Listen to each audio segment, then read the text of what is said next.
No one survives the hellhole.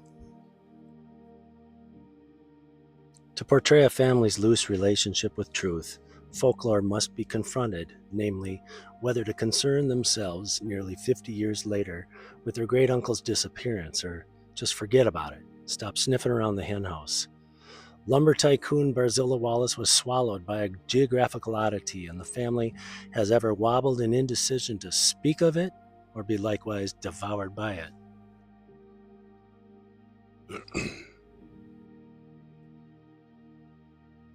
Five men, Robert, friend Chuck, and the Keene uncles, Moira's brothers, all in their 40s, tan, thin, in open-collared polo shirts and white shorts, played poker and chess and smoked on the screen porch at Woman Lake, recounting family stories, picked and unraveled for relative truth or infamy, but not both, recorded by public knowledge or crime reports and facts so thin as to need stretching, as in the bottom of a can of whitewash, stranded and alone with a section of fence left to paint.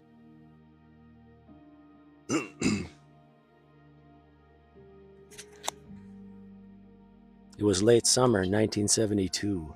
They twirled cigar coals into ashtrays made of green depression glass, slotted into wicker and bamboo armchairs. Moira's feet scuffed pine needles on her walk up from the beach with two empty glasses, picking her way along flagstones she heard. There's a name for that. Embezzlement. Ah, embezzling a racketeer in embezzlement. You say. Thieving off a thief, more like.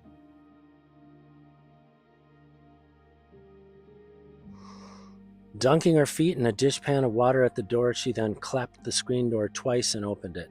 Moira. Solving all the problems? Since no one answered, her husband Robert found her eyes and smiled. Uncle Pat Keene, who sat at the poker table with brother-in-law Robert, Robert's friend Chuck, while uncles Terry Keene and Joe Keene played chess by the window, asked, Pat, did he jump or was he pushed? Quiet held, and then popped off with snorts. Terry, what do you mean jump? Pfft, fall or pushed. You ever been up there on Crown Falls? It's not hard to get up. Easy half-mile walk. Robert's friend Chuck, surprised no one's died there. Pat, except Uncle Barzilla did, 1932. Robert, Barzilla, man of iron, railroad titan, captain of industry, born in a sod house, lived in 4 mansions, died in a hole. Terry, I mean no one else. Pat, no body was ever found.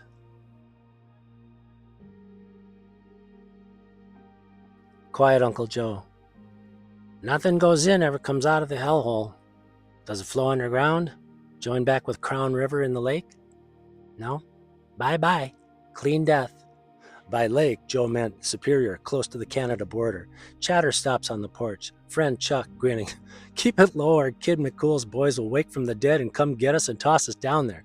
Terry. I was gonna say, Joe. That's bleak. Joe.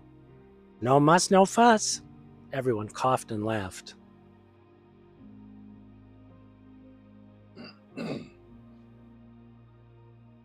Joe. Bleak is true. Aunt Mamie said she was up there with Kid McCool's dopes when he went in. No splash, not a sound, just gone and quiet. Terry. And no body. Joe. No body. Pat. How in God's name no body? They fussed and expostulated if Barzilla died accidentally, was murdered, or faked his death and reappeared to live out life in Venezuela. He had been to Caracas among his world travels. Robert. Wasn't he a daredevil? Didn't he ride a log skid into the lake for a stunt? He beat a moose to death with a stick on Crown Isle when his gun jammed. Terry. He shot a moose calf nursing, and the mom about stomped him flat. Pat. Jesus Lord, a moose calf. Quiet Uncle Joe stared at his brother Terry's last night in Bishop on the chessboard. Uncle Pat. Let's raise a toast to Uncle Barzilla, daredevil, drowned man, murdered man maybe. Pat shook his fist mightily. Single-handedly clear-cut the north shore of White Pine. Terry. Not single-handedly. Cripes. Pat. Well, you gotta spoil the story. Without clinking anyone, they raised glasses and sipped. Moira slid past them with 2 tall glasses, careful not to trip on flip-flops stranded on the floor. Moira. God rest whatever soul Barzilla had. Pat. Keep those kids in line down there, Maury? She clicked her cheek like a cowboy at his horse with a side wink back at her boys.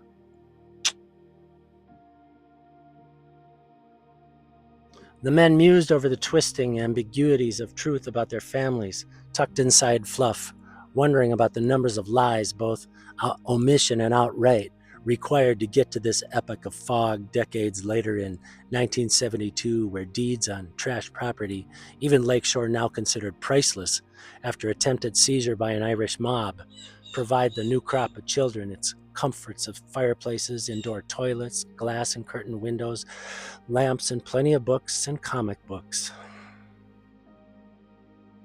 The stoop, a rock and cement half circle, splits 2 inches from the porch, which feet strike it as a timpani, always groaning.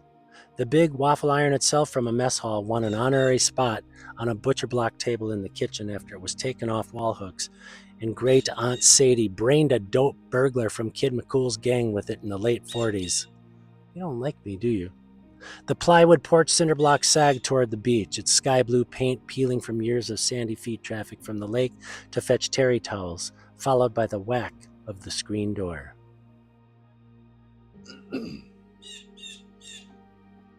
Hello. In 1972, teenagers would take over the beach when the fish boil was pilfered, and parents would fall back to the porch to escape mosquitoes. Tucked in the bay among tall, whispering pines lay one well-furnished log cabin built in 1949 and 3 tiny cabins added in the 50s with cherry pattern cafe curtains facing the lake. All that is left of the former resort, the Waffle Iron, has been retired from rentals and privatized to the Keene and Lafferty cousins alone.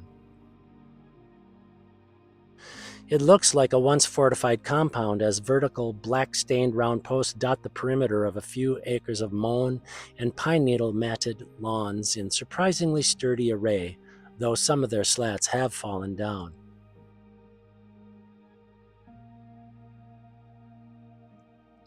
On the beach, Lafferty's son Bobby, 17, sings and plays Sentimental Lady and Tiny Dancer on guitar.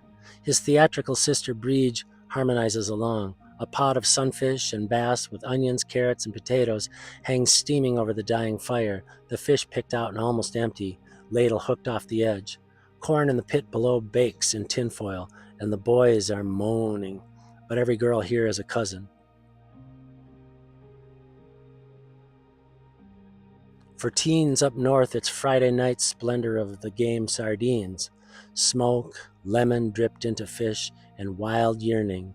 Girl cousins relaxed in cotton bikinis, sand in their bottoms and fronts, hair up in towels or headbands, arms draped, eyes down, critiquing each other's bust fits and eyeliner, stomping off barefoot, pretend mad, back laughing, among boy cousins with sun-bleached hair and golden washboard stomachs, belching and reaching down endlessly, not discreetly, in a lost cause to loosen and fail to extinguish their relentless thickening and sighing manhood, and no help for it but to run into the water, knees up. A dozen kids are sat on logs, damp sand, and bulrushes. They have run an extension cord to play records outside and tell scary stories, one about rats in New York tenements nibbling on baby fingers in cribs, or a zombie with no hands crawling up the stairs with a thump-thump drag. Soft waves lap into shore, pit smoke curls up and turns over the water.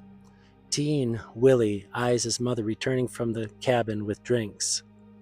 Uncle Sean sees Willie eyeing Moira and looks up.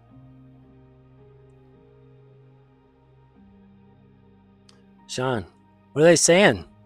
Moira, it's about Uncle Barzilla. Willie, Mom, can you tell about the Hellhole? He knows. Can you tell about it? It's a perfect time. Moira, well, it's just a story Uncle Shawnee has to tell. Uncle Sean is the Keene's beaten man. He is not fully matured. He's been a handyman, substitute math teacher, a flirt, and a raconteur, mostly at once. He's fond of the drink. Sean, you know I wasn't there, my dear. Moira, you were there. Sean, well, I was at Winnebago, but I was only 7. Auntie Mame was actually up there on Crown Falls when Uncle Barzilla fell in. Fell in, so they say. Moira, Irish Mafia. Willie, how could they not find his body? All kids, what do you mean his body? All I fell into the hell. All kids, what's a hellhole? Willie, it's a hole of water where nothing gets back out. 12-year-old Freddie stands behind the group with a cigarette, lighting a firework sparkler in his hand. Freddie to little cousin, here, take this one. I'll light another. Sean turning around, is that a cigarette in your hand? Freddie, just yours, Uncle Sean, for lighting sparklers, see? Freddie takes a drag on the cigarette, coughs and laughs. Sean, put it out. Freddie, okay. He doesn't put it out. Freddie, that's on the crown, up on the Crown Falls. Little cousin, what's Winnebago? All kids, what's a hellhole? Sean, okay, be quiet, little ankle biters, and I'll talk. Moira, don't scare them. Sean, scared is all right. Life is scary.